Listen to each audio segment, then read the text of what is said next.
in that particular count, the identification of the victim was established by Samantha Gwilliam and others.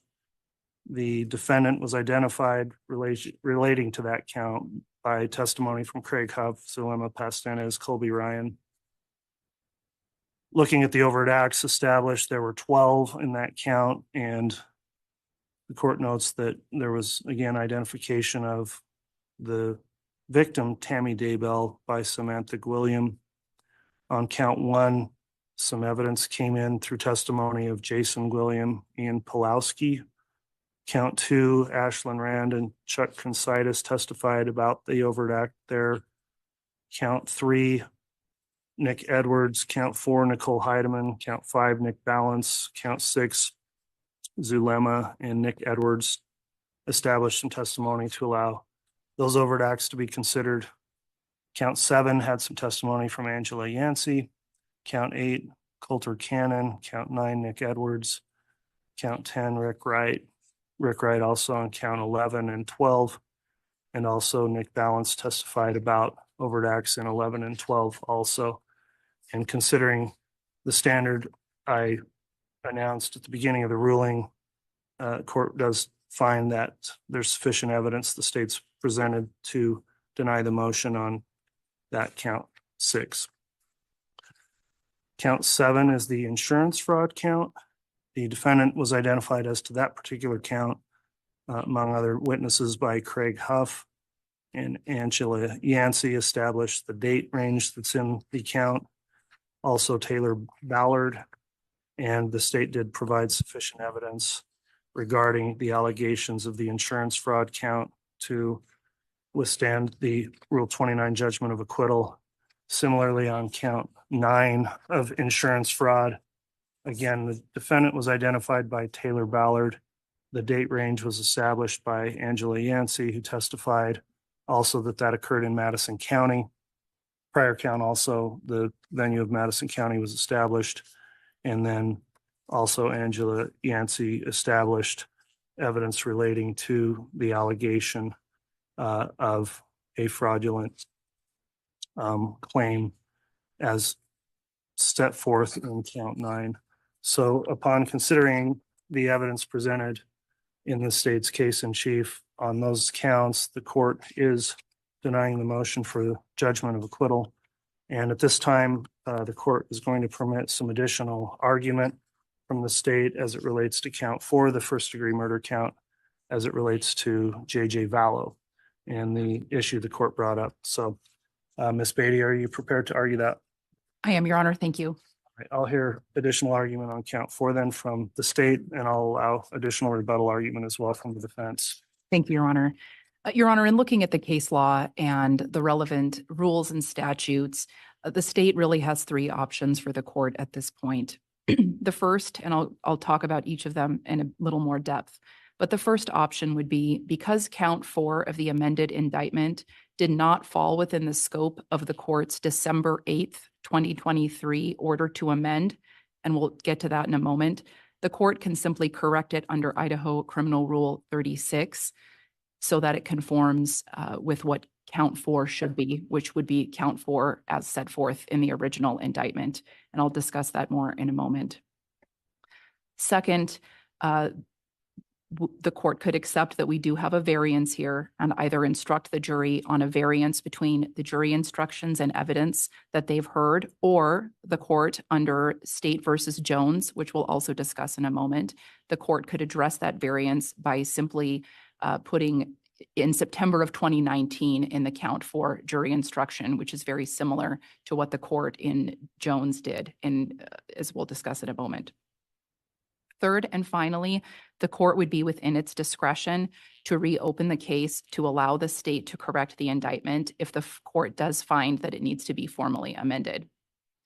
So as to the first option, the state did not move to, and the court never granted a motion for the state to amend the indictment as to the date or as to count the date within count 4 as to anything about count 4. Under Idaho Code 19-1420, the state can only amend without leave of the court prior to entry of plea. Under Idaho Criminal Rule 7E, the court grants the state leave before amending a charging document. In this case, the state made a motion to amend the indictment on November 23rd, 2023 in three very specific ways.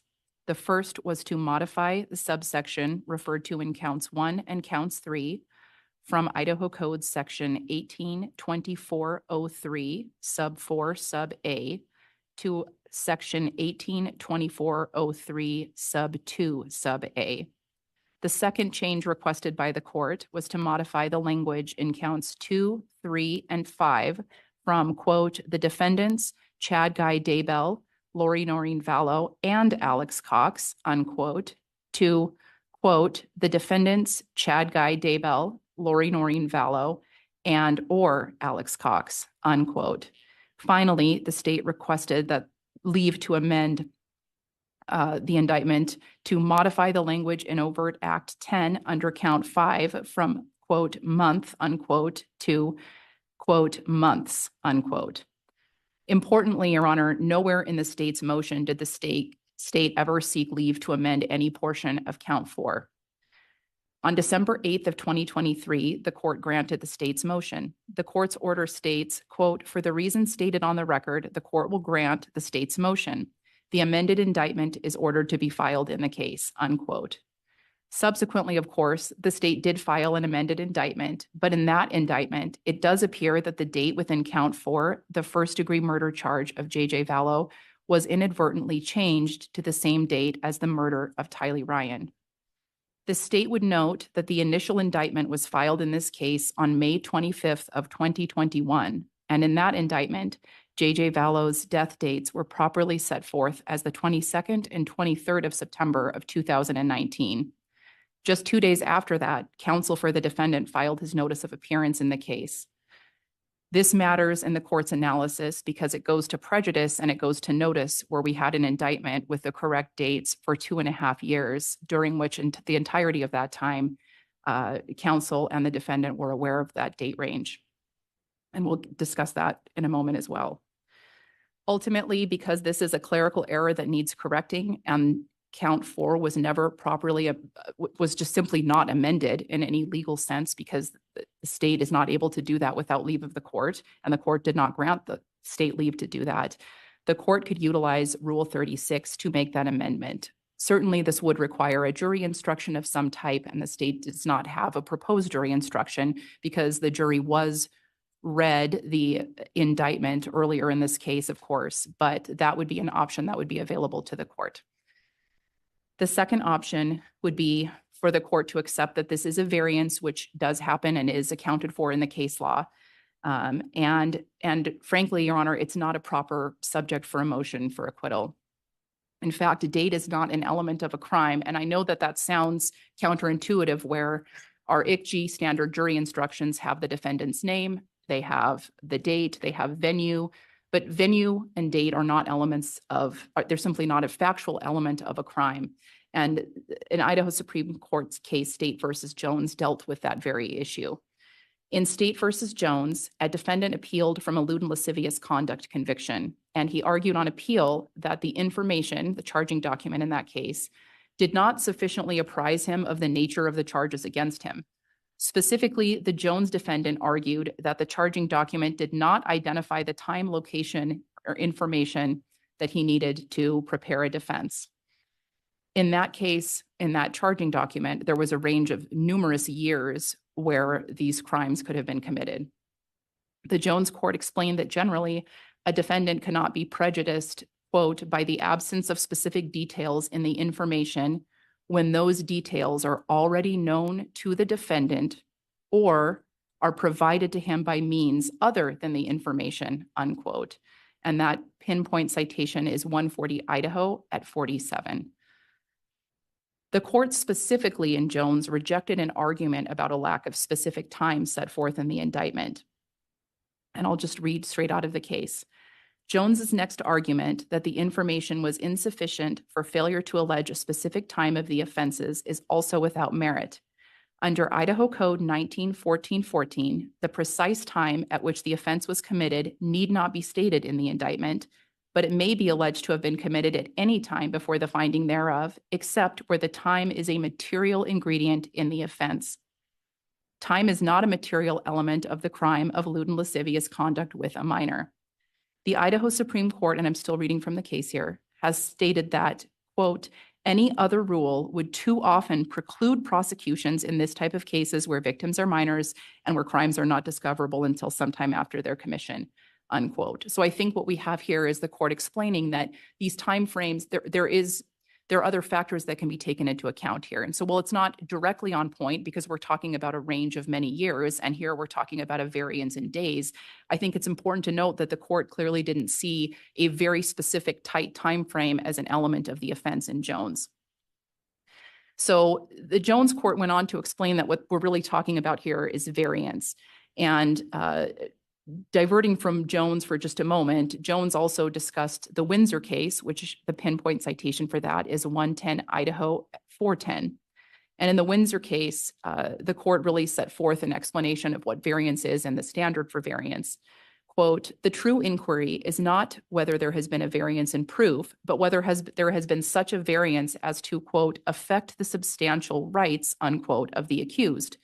The general rule that allegations and proof must correspond is based upon the obvious requirements that the accused shall be definitely informed as to the charges against him, so that he may be enabled to present his defense and not be taken by surprise by the evidence offered at the trial, and that he may be protected against another prosecution for the same offense, unquote.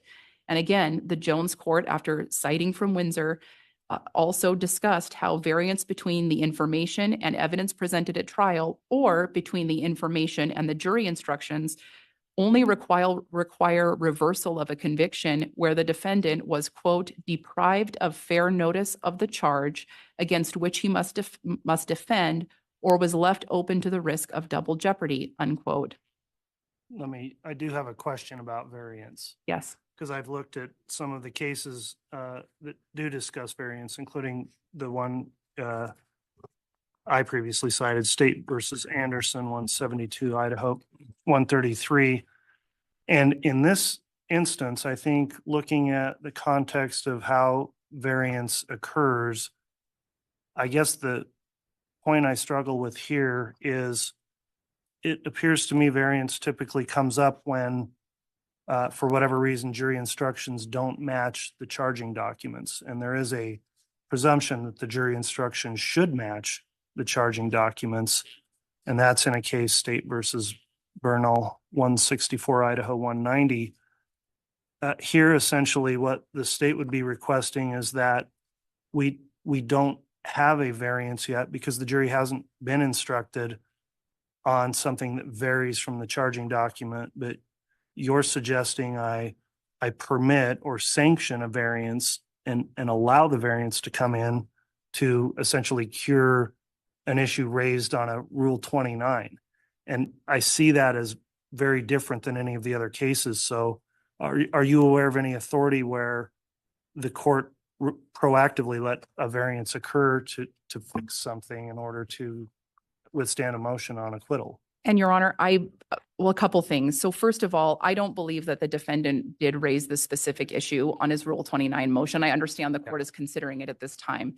But I do think that I just want to make that clarifying point because I think it goes to prejudice. And I believe that's totally accurate. It was raised by the court. Thank you, Your Honor.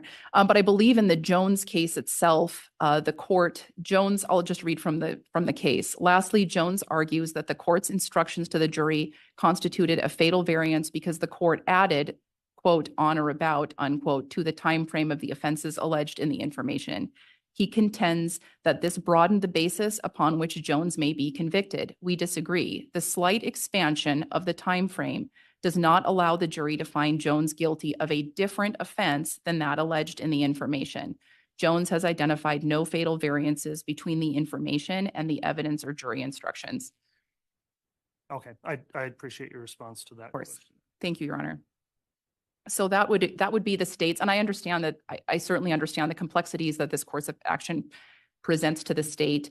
But there is that third option as well, which is obviously a clerical mistake was made here. It's inconsistent with the initial indictment. It was not it was not a proper legal amendment. We're really talking about a clerical issue here. And I think that when courts look at reopening cases, that's something the court can do for situations such as this. So if the court declines to proceed with correcting the indictment on the basis that it was never properly amended, or if the court is unwilling to proceed with a variance, the court can reopen the case to address this issue, at which point the state would then amend it before resting, which would bring the state into compliance with Rule 7E. That would put the amendment in compliance with the rules and relevant statutes. So in addressing the court's ability to take that course of action, I think State versus Cutler is a good case for that. In that case, the Idaho Supreme Court stated, a justice presiding in a criminal case not only has the responsibility of protecting the rights of one accused of crime, but also an equal responsibility to the people of the state, to the end that justice is not thwarted by mistake or inadvertence. The presiding justice under the circumstances of this case are well within his rights and his discretionary powers of trial procedure in permitting the state to reopen and present further evidence after the respondent's motion for a directed verdict of not guilty had been made, unquote. And I think that's very applicable to this case, Your Honor. I also think that another case that the court could look to would be State versus Huggins, 103 Idaho 422. In that case,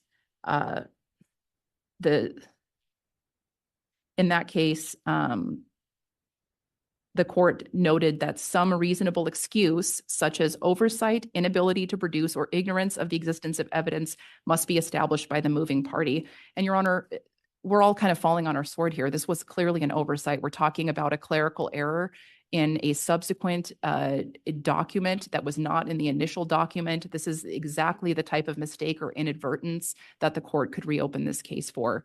And I think defense counsel argued earlier that it would be unfair to do that after the defense made a Rule 29 motion. I'm not aware of any legal authority that supports the assertion that making an oral Rule 29 motion on totally unrelated grounds tolls the state from doing that. But certainly there might be something out there that we're not aware of. But I do think that under this case law, the court, if the court felt that a formal amendment was necessary, the court could reopen the case. Thank you, Your Honor. All right, thank you for the citations and the well-argued points there, Ms. Beatty. Mr. Pryor, any response from the defense on this? Judge, I'm going to work in reverse. And as far as reopening the case,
I never saw anything to suggest that they have any right to do any of this. And there's a State versus O'Neill, Judge, I think it's 118 Idaho 244 that talks about Idaho code and the statute 1914-20. But Judge, the specificity of 7E doesn't say the court has the authority to go back and allow them to reopen. It doesn't say they have the authority to go back and create a variance. It doesn't say they have a right to go back and make a correction. What it does say is they may and they have to make any amendments or corrections prior to resting their case. There's nothing else that says, well, we got a little bit of wiggle room here and let's let them change things after they rest their case. And 4 lawyers had a chance to look at this indictment. 4 lawyers have had over a year to analyze this. And then after they rest their case and decide that the court picks up on the fact, and Judge, I mentioned to the court that there were elements. I wasn't going to key the prosecutor off that they had a problem. And if the court didn't catch it and there was subsequently a problem, someone else would have caught it and would have corrected it in the future. But they don't get to correct it now. They don't have any authority to say that. The cases they cite talk about other issues that have nothing to do with having the ability to change an indictment as I am preparing to present my case to the jury in this case on a capital murder case. They've lost their chance. They don't get to go back. Judge, I'm asking the court to dismiss the charge. All right. Looking back over a rule here, I have an additional question perhaps from Ms. Beatty. I'm looking at Criminal Rule 36 about clerical mistakes. Is it the state's contention that an indictment would be included among the documents that may be corrected for a clerical mistake? Because it does specify,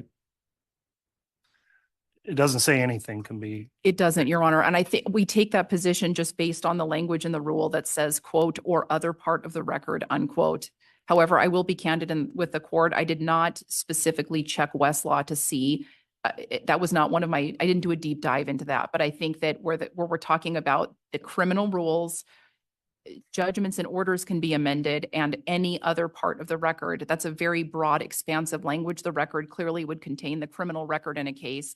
I do think that that rule in its plain language could be applied to encompass an indictment. And Judge, could I respond, please? Yes, you may. Judge, Rule 7 specifically says they're not allowed to change it after it rests. It's specific. And regardless of what Rule 36 says about other issues, and it's vague, we have a very specific rule being Rule 7. And Rule 7 makes it very clear. They don't get to amend.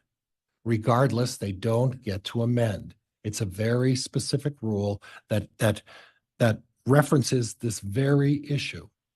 36 is vague. This rule is specific. Your Honor, may I briefly respond to that? And that'll be the end of argument, but you may. Thank you, Your Honor.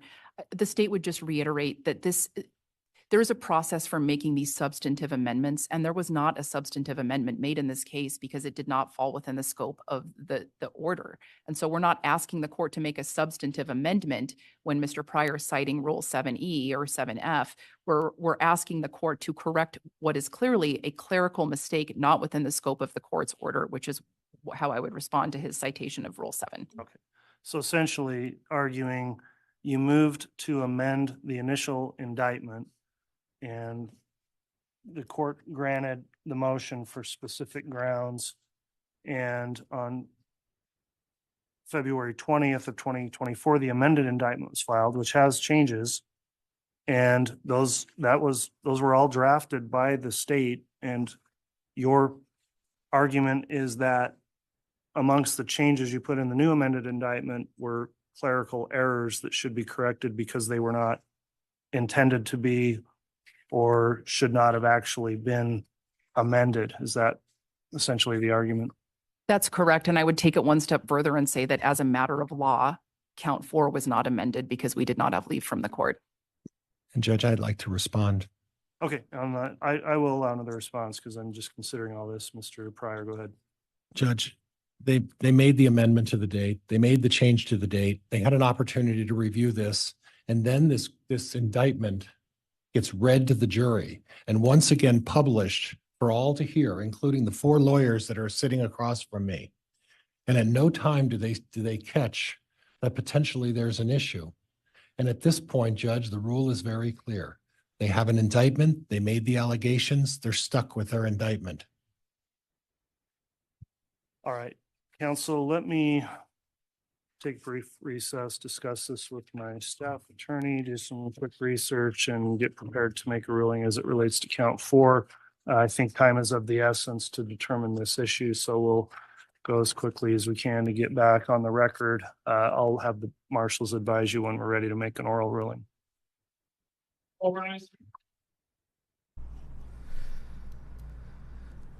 Hey everyone, Justin Lum here, and that was just the arguments made by the prosecution and the defense in the case against Chad Daybell. We're watching the Chad Daybell murder trial right now.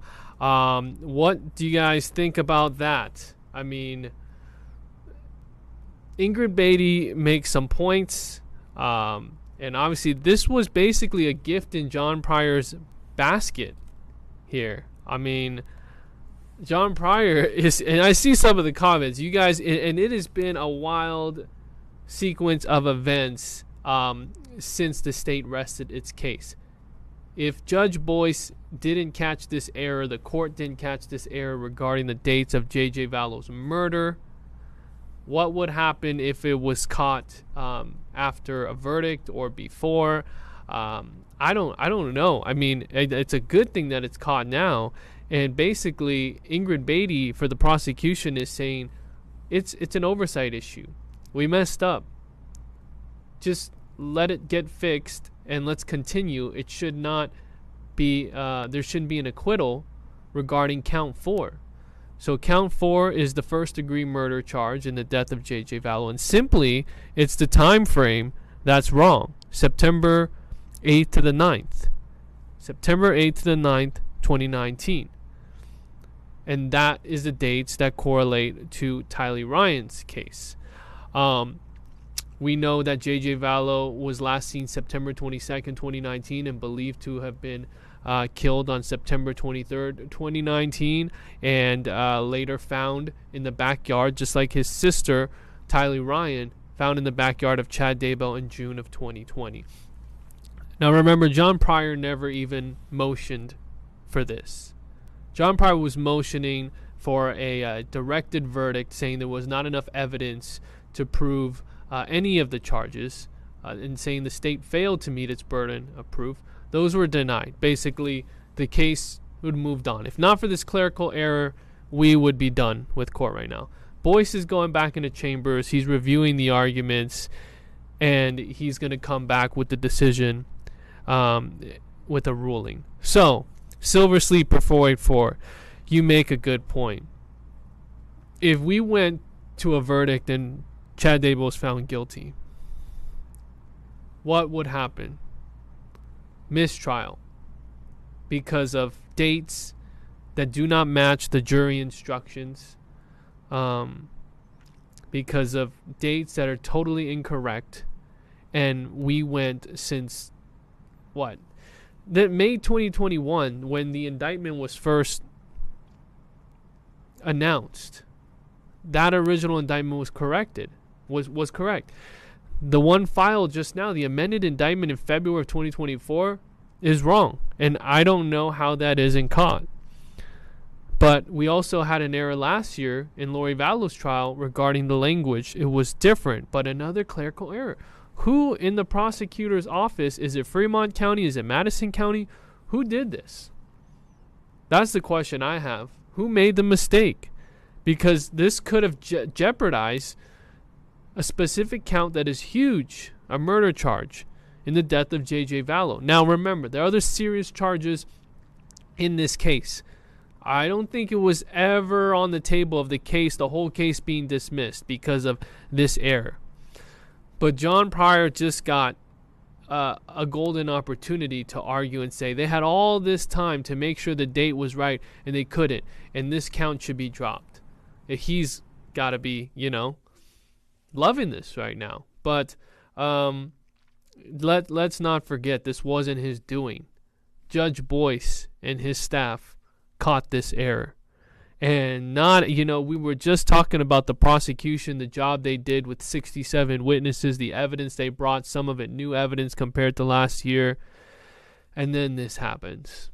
So we'll see how it gets figured out. I know I've heard about some panic or worry and concern outside the courthouse, and JJ Vallow's grandfather's there and he's not happy, and of course he's upset. How could this happen? This shouldn't even be a topic, but it is right now.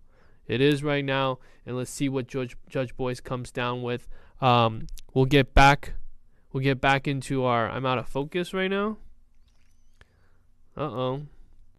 Let's check that out. We're going to take a quick break and make sure we're good. Thank you.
All right, we got things figured out over here. Justin Lum with Fox 10 Phoenix. We are still on the Chad Daybell murder trial live stream, waiting for Judge Boyce to make a decision on how he's going to rule on count 4 regarding J.J. Vallow, 7-year-old J.J. Vallow.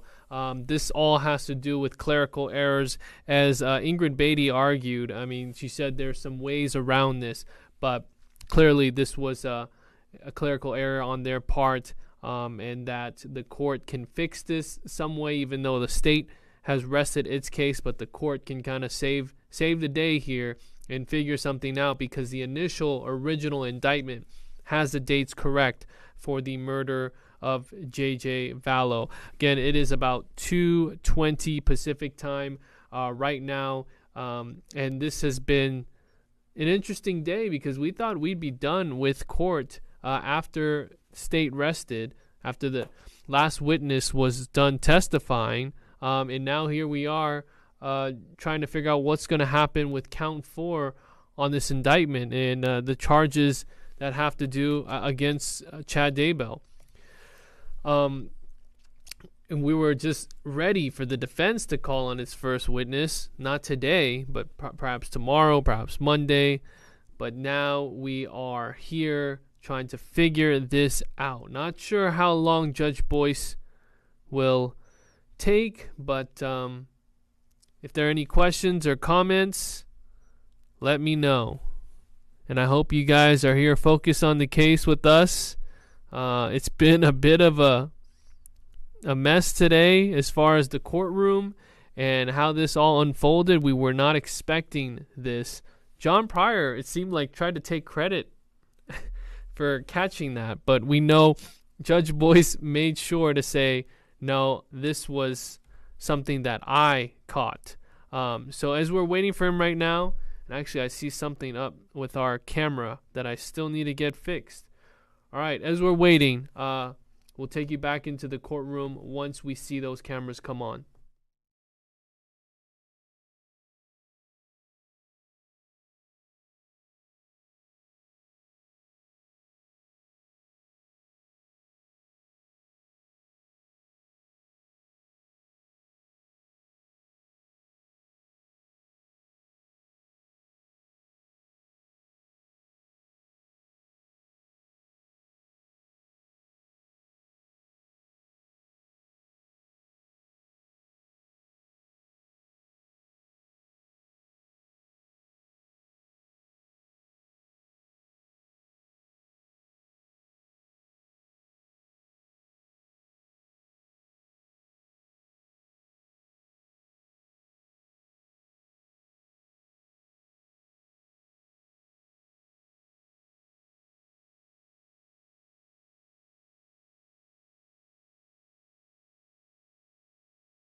Thank you. Please be seated.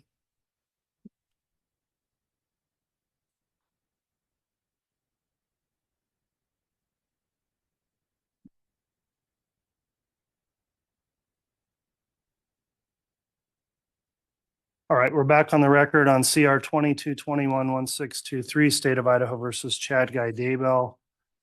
We took a recess after argument on continuing issues the court raised on the defendant's motion under Rule 29 for a judgment of acquittal, and in particular as it relates to count 4, after noting that the dates of count 4 in fact were dates that matched those in count 2 relating to the alleged murder of Tylee Ryan on JJ Vallow's count 4 dates. So the court allowed time for the state to research and further argue, as well as the defense. And the courts considered those arguments, and at this time we'll make a ruling as it relates to count 4 of the amended indictment. First thing I'll note is at the stage we're at this point is a ruling on Criminal Rule 29, which is for a judgment of acquittal. I already indicated the standard in the case law as it relates to the burden that the state has on that. I went through the other counts and denied the motion and reserved ruling on this count 4 for further research and consideration. The court, having considered the arguments of the state and the defense, I'm going to rule as follows as it relates to count 4. First of all, the court would note that the state has argued that in its motion to amend the indictment, and I'll note the indictment initially was filed in this case May 25th of 2021. An amended indictment which has governed this trial was filed on February 20th of 2024. So there was a time frame between May of 2021 and February of 2024 where the governing charging document was the initial indictment filed in this case. The state, by motion in November of 2023, sought to amend the indictment, and the court went back and reviewed that motion to amend the indictment, and specifically leave was sought as required by the rule to amend counts 1, 3, and 5. And the court did have an objection filed, ultimately issued an order on December 8th of 2023 granting permission to amend the indictment. Among the charges sought to be amended, count 4 was not one of those. So when the amended indictment was filed, it did have an alteration on count 4. And so the court thinks it's important here to consider this procedural history. The original indictment on count 4 sets forth the dates of the alleged murder of JJ Vallow of honor between the 22nd and 23rd of September 2019. The state's argued then this is a clerical error that should be allowed to be cured, among other arguments. And looking at the history of the proceedings here, the court can make some conclusions. Number one, the court didn't permit or authorize any amendment to count 4 in the new amended indictment. So count 4 should not have been amended.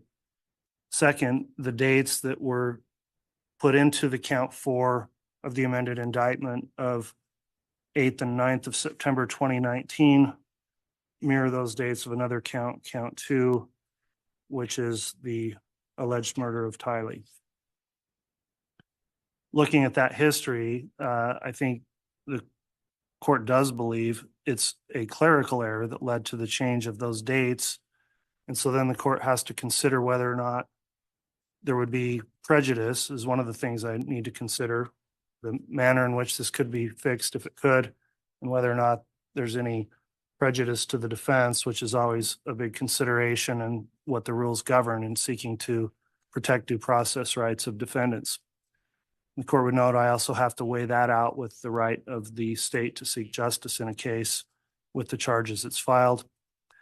The state's argued it should be allowed to cure this, that it's a clerical error. The court notes that the defendant was on notice for a period of several years from May 25th up until that amended indictment in February of 2024. So nearly 3 years, that the allegation was this murder of JJ had occurred on or between the 22nd and 23rd of September. In addition, the court would note that the evidence in the case all pointed to the dates of the 22nd and 23rd of September. And not only that, that same allegation's been made in a previous case that was tried last year by this court of co-defendant Lori Vallow with those dates. And of course, the defense here was aware of that trial, the evidence in that case, and a resulting conviction. So there's certainly no surprise that would come to the defense knowing that the dates that have been alleged are the 22nd and 23rd. So in terms of any prejudice, I wouldn't find that it would be prejudicial at this point to permit the amendment of the dates. The matter before the court now is just simply whether or not a Rule 29 motion could be granted, and then additionally, again, what could be done to correct this if it can be corrected. Going back to count 4 of the amended indictment, if I were to disregard the dates in there, the court does find there's been sufficient evidence in terms of the elements that are alleged, that the defendant, Chad Daybell, was identified by multiple witnesses, including Ron Arnold and Whitney Arnold, that in terms of the elements of the murder that are alleged, there was testimony from Brandon Boudreau and Garth Warren, among others, about this alleged count of first-degree murder involving J.J. Vallow as a victim.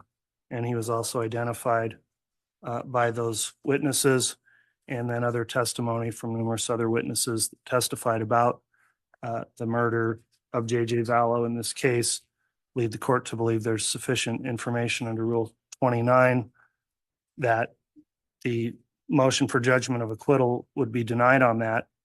And then leaving for the last part of the analysis here, the dates, the court, having considered that history and the fact that count 4 just never should have been changed because there was no permission to do that, I do find it's an inadvertent mistake. I have also seen case law and cited by the state that the actual date or time of is not necessarily a required element of the murder charge. So while these jurors have already heard the information contained in the amended indictment, the court believes that the jurors can be fairly and properly instructed with a curative instruction or some other manner in which to correct what they've heard, so they can properly be instructed in conformity with the evidence submitted. So the only determination the court makes here today is that the motion for judgment of acquittal as it relates to Rule 29 is going to be denied. And on one final point of that, I'll also mention that it was a matter the court raised itself. It was not specifically argued by the defense. And so the court again finds it's not prejudicial at this stage of the proceedings to allow for that change to occur. What I don't feel like I have had time to properly and fully ferret out on the issue is precisely how that will take place, whether it's through a allowance under Criminal Rule 36 has been suggested, an amendment to the charging document, or simply a curative jury instruction or explanatory jury instruction. I need some additional time to think about that. But for purposes of allowing the defense a fair opportunity to be prepared going forward with its case in chief, I am making the ruling that the Criminal Rule 29 motion on count 4 is denied. So the case will move forward. That count will be included in the court is going to issue a substantive follow-up order to the parties that will be directive in how the court thinks it's best to cure the mistaken dates in count 4. So that's the final ruling on the motion for judgment of acquittal. Ms. Beatty, do you have any questions about that ruling? And Your Honor, do you need any further briefing from us or anything of that nature? I don't believe I do at this time with the ruling made. Thank you very much, Your Honor. Any questions from the defense? No, Judge, thank you. Okay, thanks all for your consideration this afternoon. We'll be in recess until Monday morning for the defense case in chief to begin. All rise.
Justin Lum here with Fox 10 Phoenix. Hello, everyone watching. We got 1,000 of you.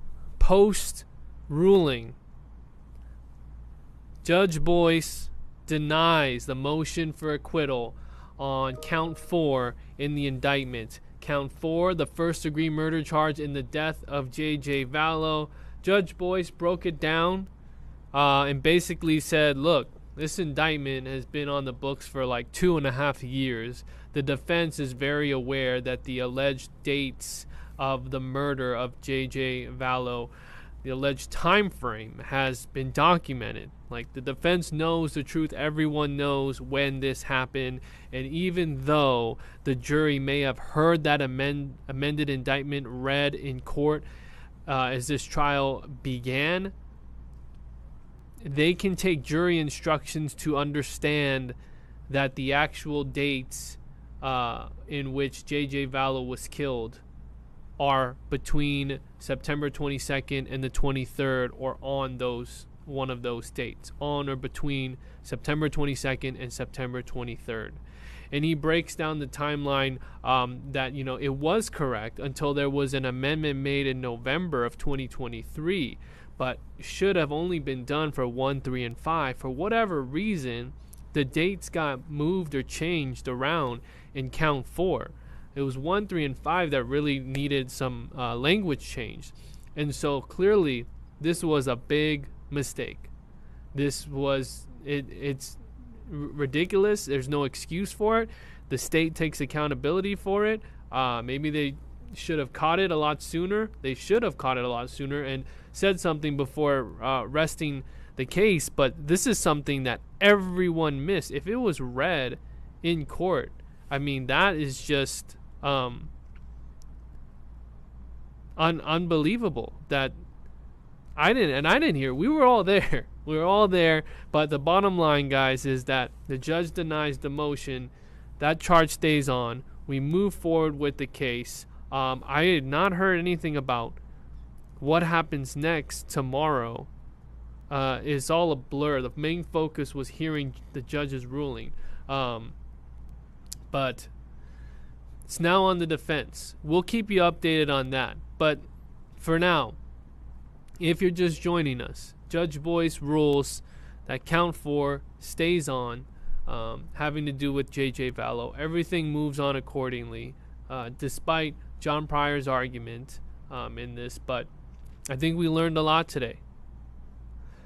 And I don't think that the date September 22nd and 23rd, trust me, there's no doubt in my mind the jury doesn't know those dates. They have been listening to them all trial. That's what they know. If anything, they forgot what they heard in the amended indictment. They've been hearing so much evidence, but this is such a clerical, technical thing that had to be argued, and yeah, it got figured out. So after a little bit of drama and controversy in the courtroom today, it got figured out. So for those of you watching, appreciate it. Sorry for the live stream issue, but we'll be back on. I'm hoping tomorrow. I'm going to get that checked out and make sure either it's tomorrow or Monday that the defense gets its chance at this case now. But I don't think that there's court tomorrow, because I would have heard that. So let's just take a beat. Thank you all for watching. Appreciate you staying subscribed. And we'll see you on the next live stream. Thanks for watching.